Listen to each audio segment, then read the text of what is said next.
Vikings fans, welcome to the podcast. It's purple and we are people. It's the Purple People podcast. We got plenty in store for this week's show. Joe Webb at wide receiver, Antoine Winfield, the Seattle Seahawk, and much more. I'm your host, Kyle West.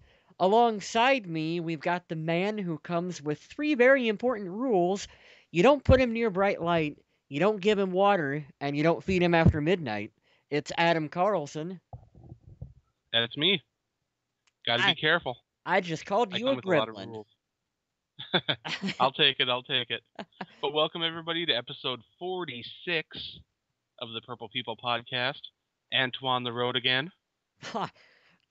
I'm digging the puns at the beginning of the show for the names. I'm a big fan of that. Well, like I told you last show, get used to them because they are all going to be bad.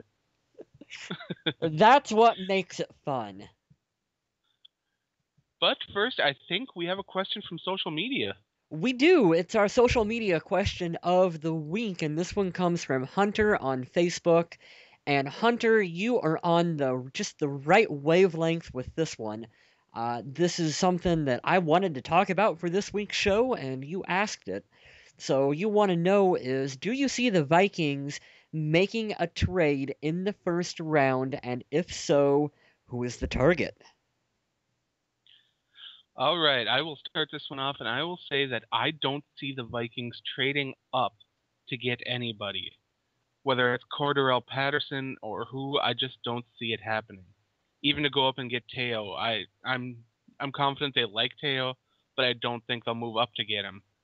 As a matter of fact, I think that after the Vikings get their pick at number 23, they'll be looking to trade down with 25 and get one of the wide receivers that is going to fall into the end of the first, beginning of the second. Adam, you stole my answer. uh, I see the Vikings making a trade in the first round? Yes, I do.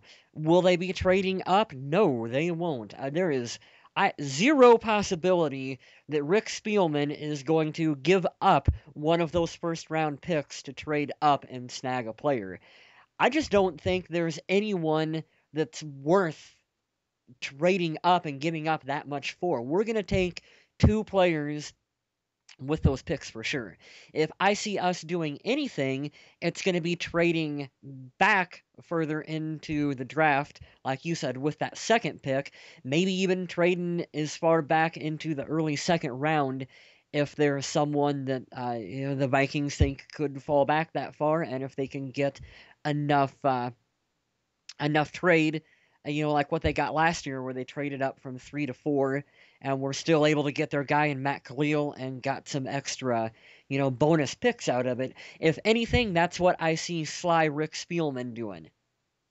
Now, I know a lot of fans want to hear us say that the Vikings will take that pick that they got for Percy Harvin and translate it into a package to move up for Tavon Austin. Not gonna happen. I No. No. Sadly, no. They're going to roll with Jarius Wright in the slot and mix Jennings in there every now and then. We don't see a big need for a slot guy right now. So, and if they do decide to go after one, I believe it'll be a guy in the mid to late rounds, like an Ace Sanders type of player. Because here's the thing that you guys gotta understand about those first round picks is that with two of them, you have the opportunity to, if one of them doesn't quite make as big of an impact as what you would like, in theory, you got the other one, you got another player that you did hit a home run with. Now, if you get rid of one of those picks because you want to trade up and grab another receiver, well, if you get rid of one of those picks and that receiver that you traded up for doesn't pan out the way you'd hoped, then you've got absolutely nothing in the first round. And we can't afford to have that happen. So we're going to take those two picks, get one early, maybe flip the second one into a couple more picks for later on, and get as much value as possible out of it. Well, the Vikings have taken that approach before where they had two first round draft picks and they decided to use them both. And I believe it was a year when they missed both times on a quarterback named Aaron Rodgers. Oh, God. You're talking about the 2005 draft for the Vikings.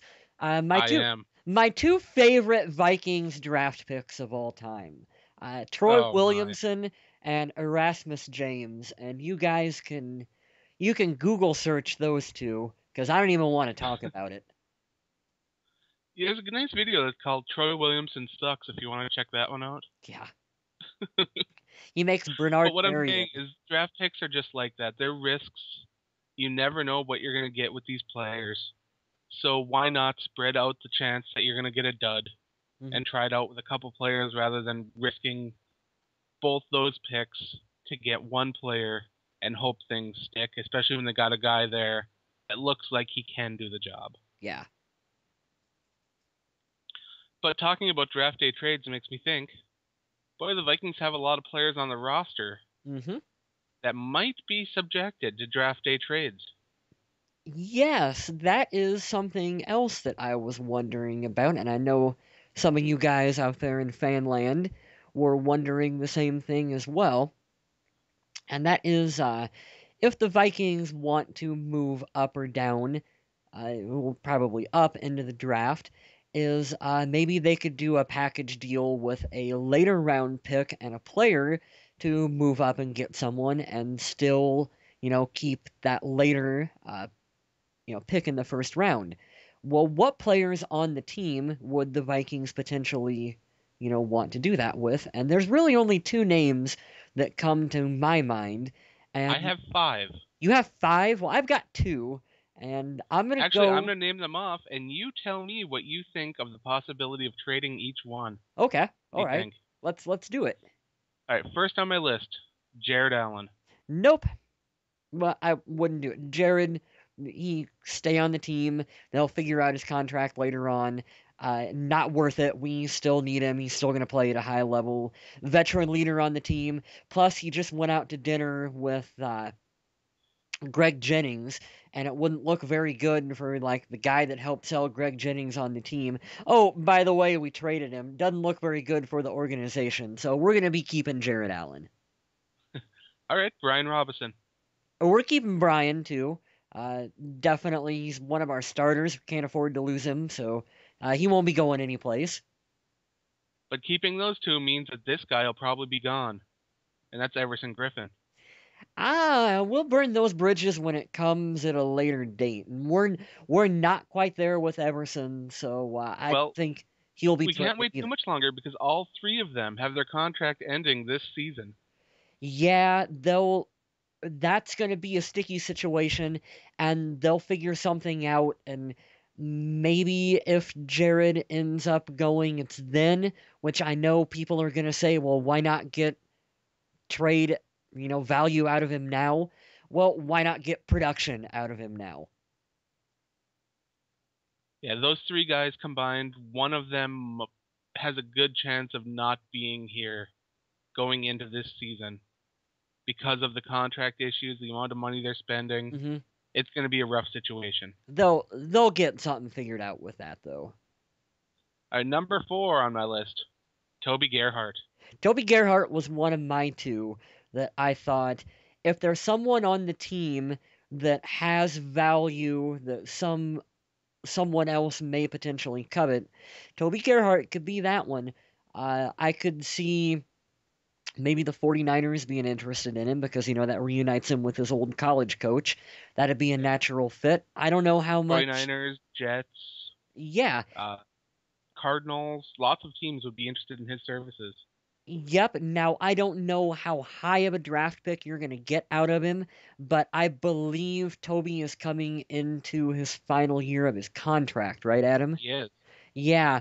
So if you're entering a situation where he's probably going to leave after this season anyway, do you get rid of him now? Well, you can maybe get a later mid round to later round pick for him.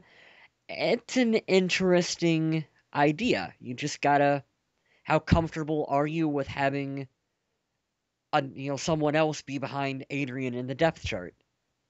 Right. They've been taking a look at guys like Stephen Taylor and Christine Michael, people like that. hmm So we could see one of those guys drafted and Toby moving on. It's just something to help prepare us mentally for if it happens that, hey, we can understand why. It's something to think about because I don't really see a situation in which Gerhardt gets a long-term contract with Minnesota because he could be a good back if he's in the right system where he's featured more than what he is in Minnesota, and he's not really going to get that chance behind Adrian Peterson. So for him, and he's a player that I want to see succeed, I would understand him wanting to go play for another team, actually. I wouldn't hold that Yeah. against him either. No, I wouldn't either. The last guy on my list is Spider-Man Joe Webb. Yeah, Joe Webb was my other second player that I had, and he's interesting because of another topic we're going to talk about here in a minute, and that is what position will he even be playing, and what I don't know. I guess my thing on Joe Webb is I don't even know what kind of value you would get out of him. I don't know if there is a market for Joe Webb, but he would be one that I could see maybe Spielman trying to inflate the value for him and say, well, he could be a good backup read option quarterback. Right. Yeah. So He's maybe, one of those guys that if someone looking for a guy for a backup in a pistol offense kind of thing might take a look at. hmm Another nice thing about Joe Webb is that his contract ends after the season, but right now he has very little cap hit. He yeah. would cost almost nothing to a team that wanted to pick him up.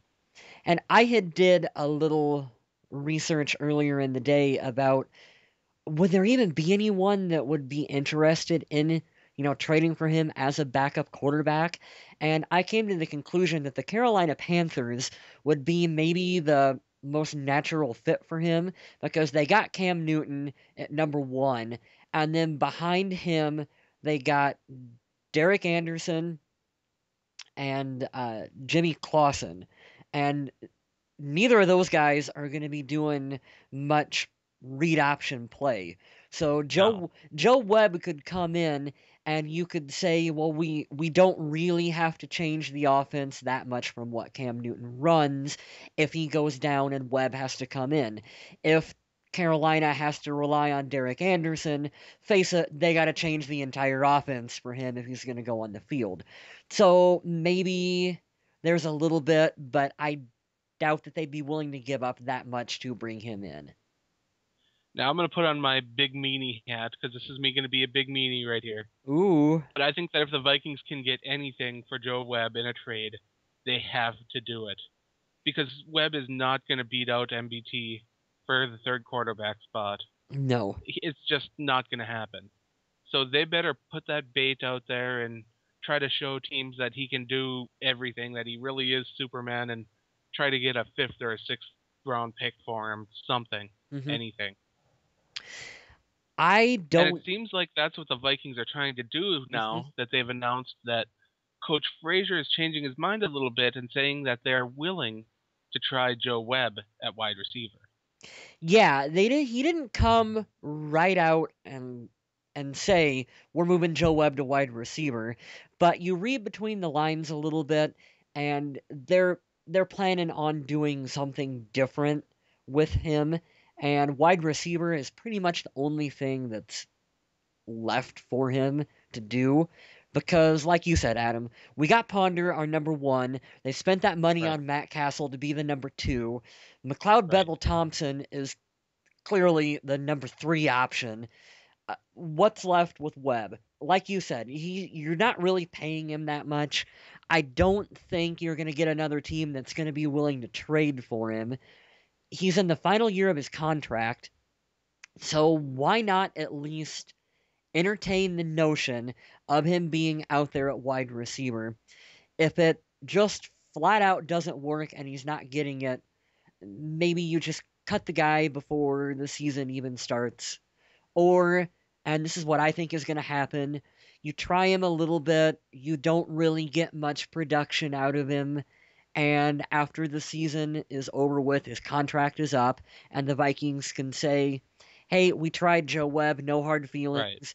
You're free to move on and pursue your career elsewhere, and I think Webb moves on from the team. That's how I see that playing out. That sounds exactly the way I think it's going to wind up too. Hmm. But if they can, like I said, get anything for him in trade, it'd be in the best interest of both Joe Webb and the Vikings to try to find a partner for him that'll work with him and try to work to his strengths because right now Minnesota's offense is not for him. Even, well, you could, I guess if I could make the counter argument for why Joe Webb at wide receiver is a good fit, because there's a lot of people out there who want to see him succeed. Because Joe Right. Webb he's a guy that you can really easily gravitate towards and like. I mean, he's a nice guy, and you want to see players like him succeed. And the role that I could see him fitting at receiver is kind of a hybrid gadget sort of player where he's on the field and maybe you have him run a few routes, normal receiver routes. You use him more on those end arounds that they used to do for Percy because Yeah. you know that Joe Webb's strength is going to be his running, and maybe every now and then with him being on the field more as a receiver, you can pitch him the ball and he can do a few trick plays, maybe a flea flicker here or there, because he does have the arm strength to make the occasional throw. We know that. So Right. I could see him doing that, uh, but I don't think it's going to be the massive success that everyone hopes it's going to be. Well, I don't think Minnesota's offense is built for that. Minnesota's offense is built to pound, pound, Round pound, pound with pick Percy. up first downs. They're not play action bombs and Yeah. flea flickers. That Minnesota's offense is relatively simple. Hmm. Pick up the first down, keep moving the chains, win the field position battle. So I don't know. I just don't see a good fit there. Now Minnesota's going to have trouble in winning that field position battle because they lost one of the cornerstones of their team who went to the Seattle Seahawks, Antoine Winfield.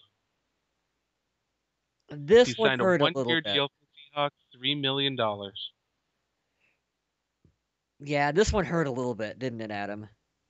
It did. I have an Antoine Winfield jersey. I've been a fan of his. I love how he can shut people down and tackle and do it all. I'm interested to see if Josh Robinson can step up and do a good job in his place. But until then, I'm going to be skeptical. And I know the Vikings are going to want to draft a corner Hmm. pretty early in the draft. I'm thinking at least in the first 3 rounds. And there is a lot of talent in the drafted corner, so this is a good draft to be looking for someone. I don't blame Antoine for this one, so I'm not going to spend any time knocking him. I mean, the fact of the matter is that the Vikings released him. He wasn't under contract. He had 31 Right. other teams that he could pursue with. And it just so happened that the Seattle Seahawks were the ones that jumped on him. It's not like whoa, screw the Vikings, I'm going to go to the Seahawks despite him. I mean, that's just how it worked out. So I don't hold it against him one bit. No.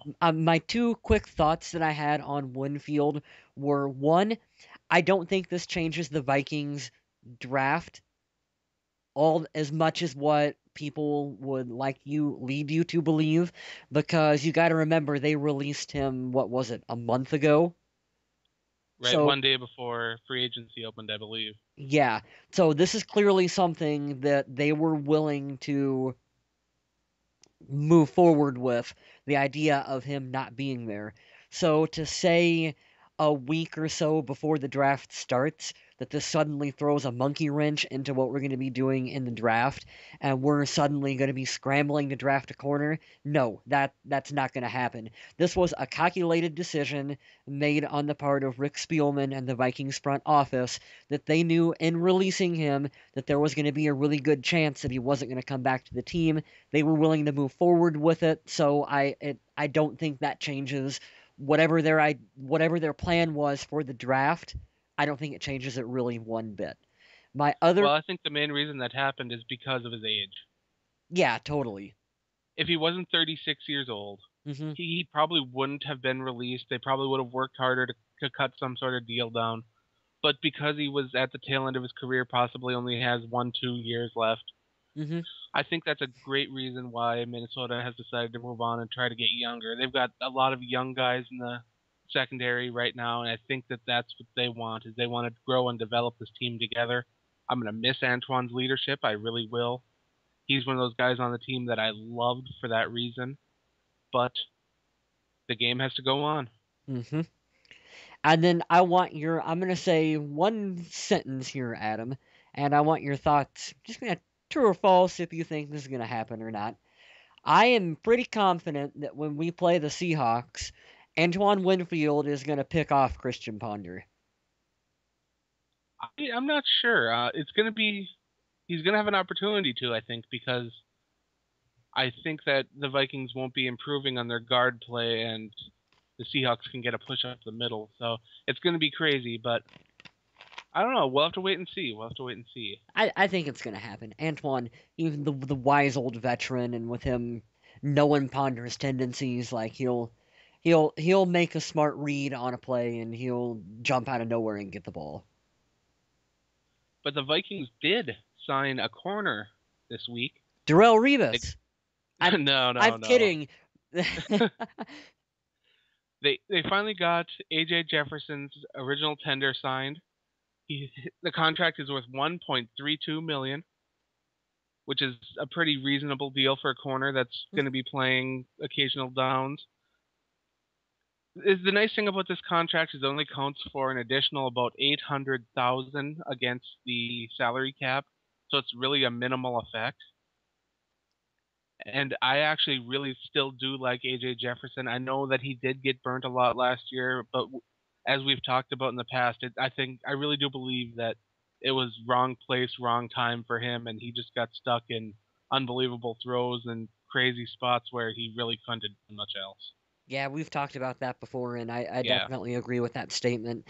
And he's sometimes it's easy to forget that players really do make progressions from one year to another year to another year, uh, in terms of system and how comfortable they are with how coaches call plays and the players around them and what their role is asked to be on a team. And so giving him a year under his belt with the Vikings, I think you'll see improvement with him. I really do. well, the Vikings secondary is going to be really young this year because they're going to be rolling with Josh Robinson, Chris Cook, AJ Jefferson, and whoever else they end up drafting, Marcus Sherrills. It's going to be a really, really young crew, so it's going to be a lot of speed. It's I don't know so if they're going to draft another taller corner or if they're going to look. I'm really interested to see what they do in the draft. Really interested. so am I. And being young, sometimes that's not necessarily a bad thing. You get a bunch of young guys together and maybe they don't know that they're supposed to be playing as well as what they're playing on the field. And they just play better than what you think they're supposed to be. Sometimes you see it with like the dream team Philadelphia Eagles where you get a bunch of veterans together and The dream team. it just doesn't work out. And sometimes you can just get those young guys together and it just clicks and they do better than what they should and they don't know that they should be playing at that high of a level and they're just like it just works. So I hope that's what happens for the Vikings this season. I hope so too. Hmm. Speaking of guys the Vikings might be bringing in, Vikings general manager Rick Spielman met with Notre Dame linebacker Manti Te'o at the Notre Yeah, Dame Pro Day. This is the third documented meeting between the two parties. I highly believe the Vikings will draft Teo if he's available with one of the Vikings' first round picks. if he's available, no doubt we take him. I mean, if he makes it past Chicago, he like will definitely be taking him. Uh, I don't know how much you want to read into this. What did you say? It was the third time they've met with him? The third documented meeting. Yeah. Now, to be fair, it does seem like at this point half the NFL has met with him. So he's had a lot of meetings here, folks. Um, But most of the time they aren't over dinner, I'll tell you that. Yeah, and it could be, sly Rick Spielman. Maybe he's trying to. Maybe they don't believe in him, and maybe they're trying to drum up more interest so that Chicago does take him. You know what I mean? I was laughing kind of hard because one of our followers on Twitter, he had a quote that he doesn't think that Manti Te'o could take another smokescreen. And Oh, I couldn't help but laugh even though it was wrong.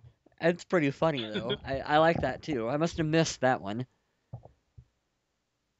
So I had a good time with that one. Yeah. But I Well, do believe that middle linebacker is a priority for the Vikings, and Teo is probably the number one guy on their list right now. clearly they're interested, and clearly they're doing their due diligence to see what kind of player he is. And I would assume if they're meeting with him over dinner, it's to get him in more of a casual situation where they can gauge a little bit of his personality and how he acts when he's not. They prep those players for, the combine, for the interview Right. process that they go through. They get prepped and they get coached on that aspect of it just as much as what they do for running a 40 or in the cone drill and all that other stuff. So you take a player out to dinner, you want to get them, you're trying to get them relaxed and find out what they're like when their guard is shut off a little bit. So that's probably what the Vikings and Spielman were trying to do with him. Well, the nice thing too is that the Vikings already have an advantage. They've got guys on the Viking squad that have spent a couple years alongside him. Mm-hmm. They've got Harrison Smith, they've got Robert Blanton, they've got Kyle Rudolph. All these guys know him personally. Yeah. So So they can vouch for character for him. right, they can explain to the people on the Vikings scouting team about what his personality is like, how he's going to fit in the locker room. Uh, so far, I've seen nothing but positive things said by Vikings players and media about him. Hmm. So I don't know. To me, it's a done deal if he's there. Like we've said on previous shows, it's a really good fit. And I'm talking about our locker room and our coaching staff, to where if he does come here, he's entering a situation where he will succeed. Right. Yeah. All right, let's talk a little bit about next week, what we're going to be doing. Next week, I am going to reveal to you my 7 round Vikings mock draft. I'm going to name all the players that I think the Vikings are going to take, and I will probably be right with maybe 2 of them. The first round picks, right? No. I'll probably get a couple guys in the 5th or the 6th, but Yeah. fingers crossed. I honestly don't know how you could, in good faith, do a mock draft and be like, yeah, this is who I think's going to be available in the seventh round. Like, I don't know how anyone ever comes to that conclusion. You got to look at a lot of research. You got to find out what the experts have, where they have the players ranked, how they're rated by their position, team needs before them. It's really a pain in the butt. Oh man, see, that's too much work for me. I'll just wait for the actual draft. Well, the actual draft isn't too far away. Another thing that isn't too far away, as a matter of fact, on the 16th, we're going to have the release of the NFL schedule. We will know all of the Vikings opponents and what order. So that's going to be a lot of fun. We'll definitely talk about that. Yeah, it'll be cool to see when the scheduling gods give us the Packers. We always look forward to the Packers games, as Yep. well as the Seahawks is going to be extra special and fun this season. And I'm curious about the Redskins game. I'm kind of hoping it's early in the season so we don't have to deal too much with their turf. RG3's knee Yeah. being healed up. I'm going to be kind of mean on that one, but I don't want him 100%. You know what though?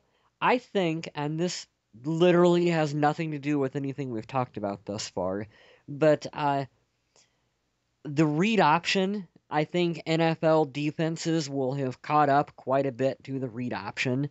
Like you give these coaching staffs a full off season to go, okay, so this is what they want to throw at us with RG3. Let's stop it. Like I Well, the think Vikings did a great job containing it last time, aside from that one run. yeah, the one run that's gonna haunt us for the end of time. You'll see it on every Every highlight, every highlight article. reel, I See it know, there. but I think yeah, you'll see it. Defenses will catch up to that read option crap a little bit. The Vikings are better than most at defending Yeah. that. So I don't know. It's going to be something really cool to talk about next week. The schedule, the mock draft. I don't know if Kyle will have any surprises for you. I'm sure we'll take another question from social media. So if you're on Facebook or Twitter, send us your question because it will have a chance for us to be answered on the show. No questions about Tiger Woods or Kobe Bryant, though, please. Yeah, if you send me a question about Woods, I'm going to assume you're talking about Robert Woods Yeah. because that confused me for days on Facebook and Twitter. It's like, what? Why is Robert Woods playing golf? He shouldn't he be waiting for the draft? No, I just have draft on the brain. It's not making sense to me. I've got football on the brain. Everyone's talking about baseball and whatever other Kobe sports are going Bryant, on his right now in stuff. basketball. And I'm like, let me know when there's a football and shoulder pads involved, and like, then you will have my attention. But we look forward to talking to you guys next week. And remember, stay classy, Minnesota.